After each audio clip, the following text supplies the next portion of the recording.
Shama harka fuune kabajamtoota fi jaalatamtoota keenya oduu qabannee isinii dhiyaannee jirra. Nu hordofaa isiniin jecha laayik, sheer, sabiskiraayib nu gochaan nu gargaaraa isiniin jecha lamni jaalatamoo fi kabajamoo nageenyi keenya isin haa ga'u koonnee irraa madde isiniin jecha sumaan gara oduu isin dabarsaa na wajji tura.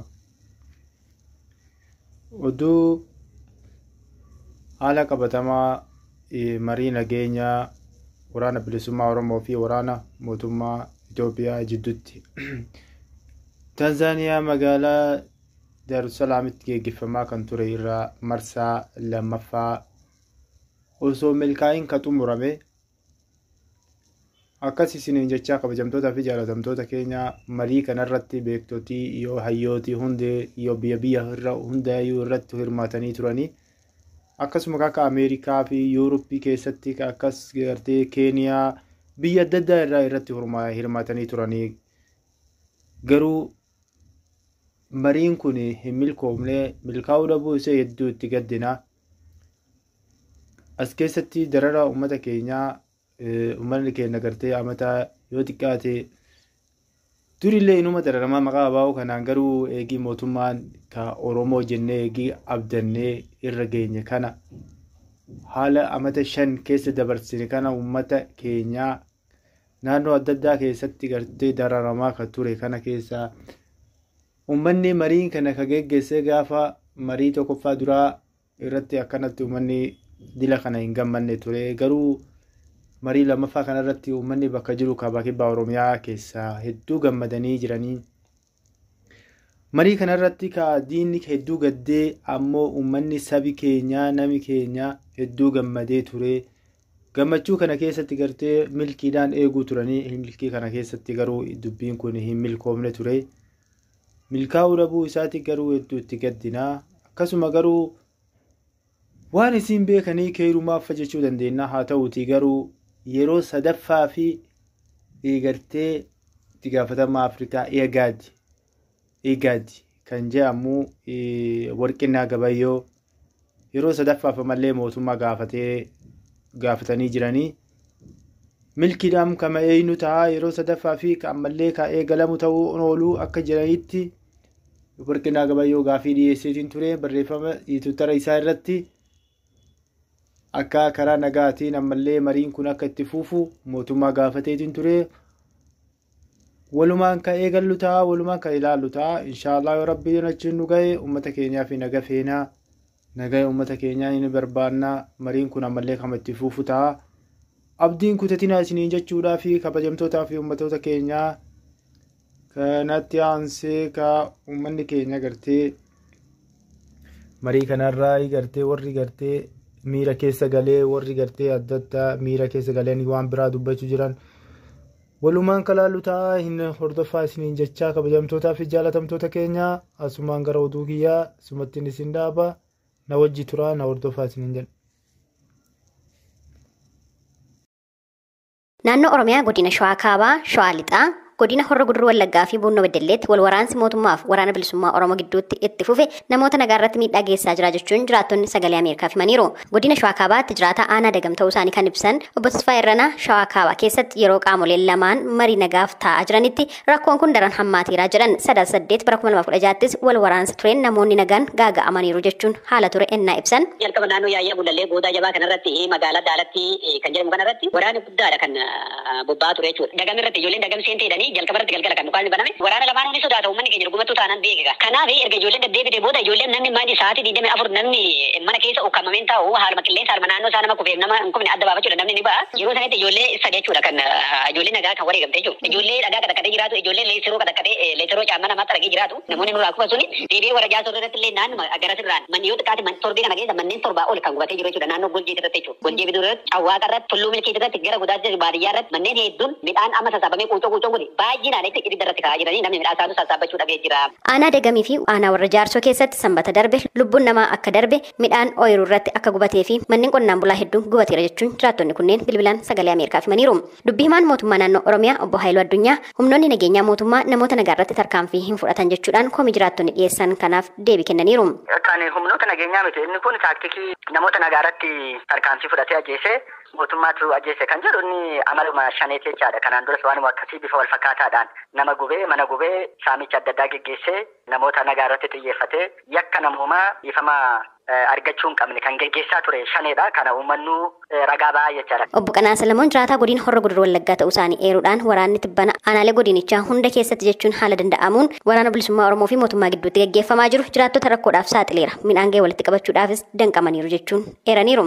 Yeroon kun immoo yerootti midhaan sassaabbiidha. Uummanni keenya akkatti midhaan sassaabatullee ishee qabullee akkatti sassaabbatu dhabee manatti galee mana gabba'utti rakkatee jirudha waan ta'eef waldhabdee qaama mootummaa fi waraana bilisummaa Oromoo gidduutti uumameen uummanni keenya gama lachuuttuu miidhaa gurguddaan irra dhaqqabaa jiraani. Osoo galii nafaa jiraanii jechuudha. Sababni isaa gam tokko bokkaanii yeroo malee roobee midhaan balleessaa jira. Midhaan bilchaate balleessaa jira. Itti dabalee immoo gaafa waraanni kun gaggeeffamu immoo maaltu dhuunfamuu danda'a midhaanii faca'e kana namni lubbuudhaaf fedhee sassaabin hafaa hojii dhufaa dhumaatiin dhufaa jechuudha. Komii jiraattonni kaasan ilaalsee kan gaafataman obbo Haayiluun. Bara darbee uummanni naannoo keenyaa akka hin oomishan xaa'oon akka uummata hin qaqqabne yaalii garaa garaa taasisaa ture.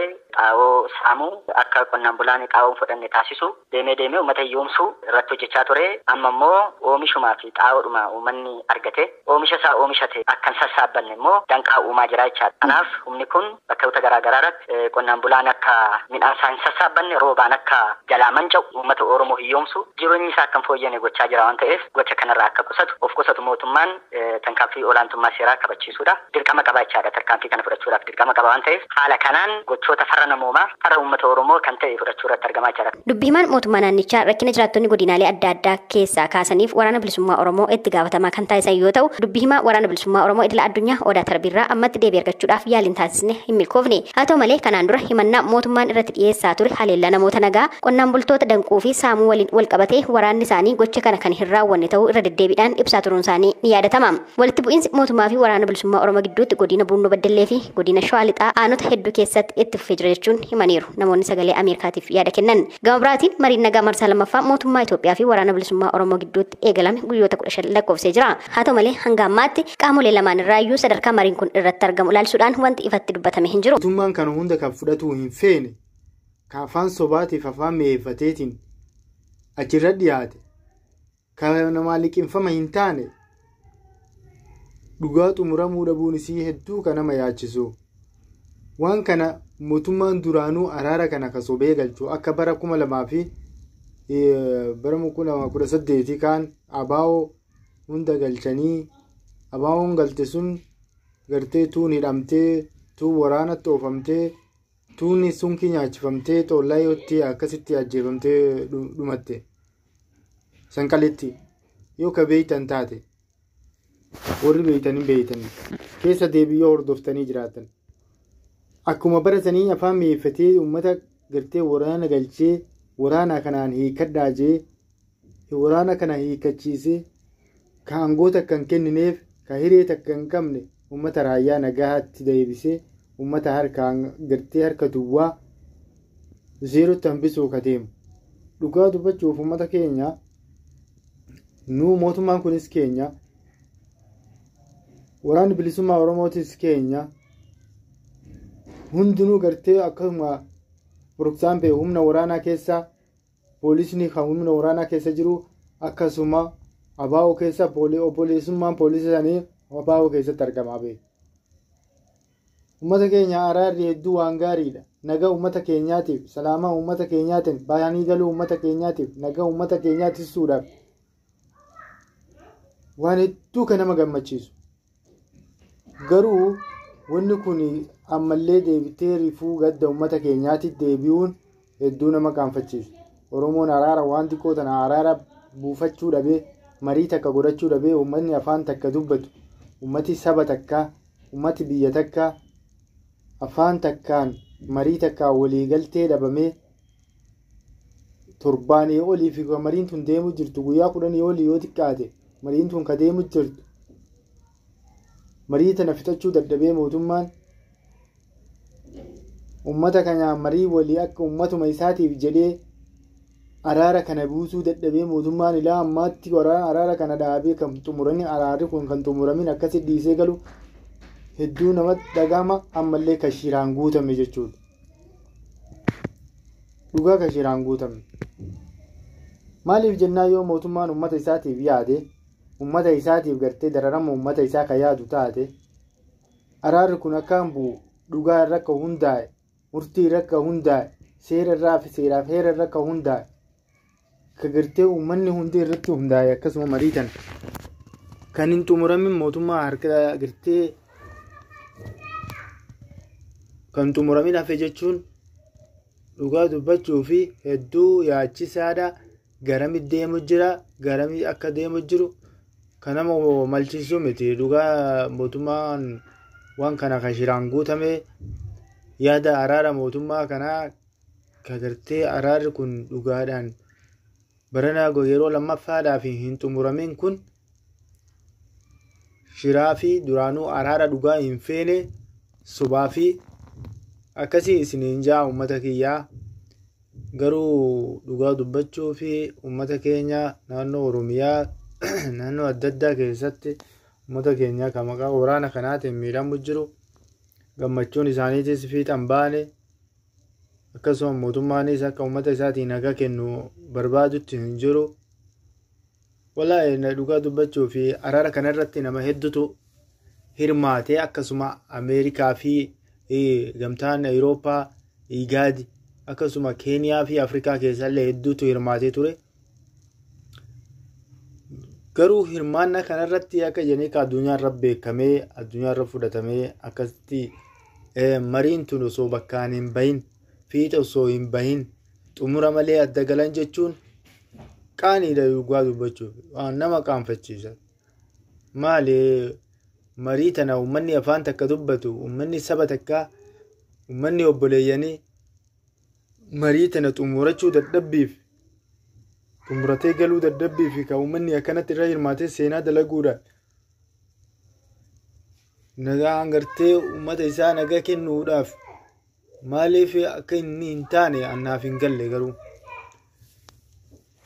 dhugaa dubbachuu fi kana jechuun maaliin deddeemanii uummata dararraa